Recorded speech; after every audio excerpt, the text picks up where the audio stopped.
جی سوالات کا سلسلہ شروع کرتے ہیں. سید کیسر جاوید ہیں لاہور سے. ان کا سوال ہے کہ اگر کسی ولی اللہ کو صحابی جن کی زیارت ہو تو ظاہر ہے وہ تابعی ہو گیا, تو اس کی اگر زیارت کوئی جا کے کرتا ہے تو وہ تبع تابعی ہوگا, ہو جاتا ہے. بالکل صحیح ہے. شاہ عبدالعزیز دہلوی رحمۃ اللہ تعالی علیہ نے اپنی کہیں لکھا, مجھے کتاب کا نام یاد نہیں, میں نے خود پڑھا ہے, مجھے نام بھول جاتے ہیں, میرا بڑی ویکنیس ہے. فرماتے ہیں کہ مجھے ایک دفعہ جن اٹھا کر لے گئے کہ حضرت آئیے ہمارا ایک مقدمہ ہے, اس کا فیصلہ نہیں ہو رہا تو ہمیں مسئلہ پوچھنا. تو میں گیا تو بڑی سی عدالت لگی ہوئی تھی, بہت سے جنات بیٹھے تھے, ایک انسان کو انہوں نے پکڑا ہوا تھا, اور وہ جو ان کا حکمران یا بادشاہ یا جو بھی تھا, تو اس نے مجھے کہا کہ حضرت مسئلہ بتائیے, اس نے ہمارے ایک جن کو قتل کر دیا ہے اور وہ سانپ کی شکل میں تھا تو اس نے مار دیا, ہم شریعت کے مطابق اسے قتل کر سکتے ہیں قصاص میں یا نہیں؟ تو میں نے انہیں وہ واقعہ بتایا, مدینہ منورہ میں ایک جن نے سانپ کی شکل میں آ کر کچھ ڈرایا گھر کے لوگوں کو, صحابی نے اسے قتل کر دیا, جنہوں نے اس صحابی کو شہید کر دیا.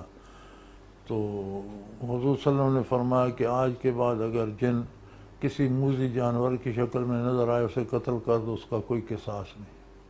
ٹھیک ہے, لہذا آپ اسے قتل نہیں کر سکتے. تو ایک بوڑھے سے جن نے اس طرح سے اپنے پپوٹے اٹھائے اور اس نے کہا اللہ کا شکر ہے آپ نے یہ بات یاد دلا دی, میں اس وقت وہاں حاضر تھا جب یہ فیصلہ حضور نے کیا تھا, لیکن مجھے اب یاد نہیں تھا, آپ نے بات کی مجھے یاد آ گیا, میں چشمدید گواہ ہوں, حضور نے اس کے بعد فیصلہ فرمایا تھا کہ جن اگر سانپ یا بھیڑیا یا کسی موذی جانور کی شکل میں نظر سے قتل کر دو تو کوئی قصاص نہیں ہے. بالکل ٹھیک. تو شاہ صاحب فرماتے میں تابعی ہوں, میں نے صحابی جن کی زیارت کی ہے.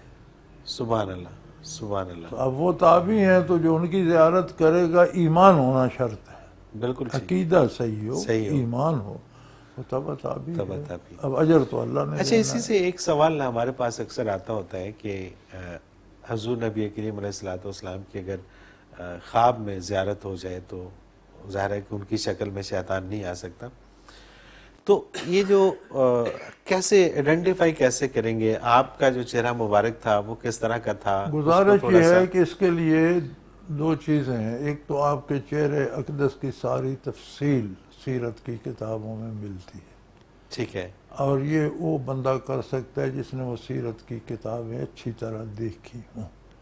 آپ کے خد و خال کیسے تھے, ناک مبارک کیسی تھی, لب مبارک کیسے تھے, ریش مبارک کیسی تھی, بھویں کیسی تھیں, چشم عطر کیسی تھی, پیشانی کیسی تھی, یہ ساری ڈیٹیل ملتی ہے. ٹھیک ہے.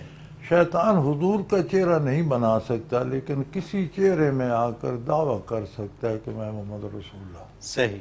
آپ کی شکل نہیں بنا سکتا اور بزرگ بن کر دعویٰ کر سکتا ہے. صحیح. لہذا یہ بڑا نازک مقام ہے. دوسری بات یہ ہے کہ وصال کے بعد کسی کو کشف میں ملیں یا اس میں وہ صحابی نہیں بن, صحابی کے لیے ایک عالم میں ہونا شرط ہے. صحیح. کہ حضور بھی اس عالم میں تھے تو اس عالم کے لوگ جو حاضر ہوئے وہ صحابی ہو. حضور اس عالم میں جلوہ افروز ہو گئے تو وہ کام ختم ہو گیا, ختم ہو گیا. اب صحابی نہیں بن سکتے. بالکل صحیح.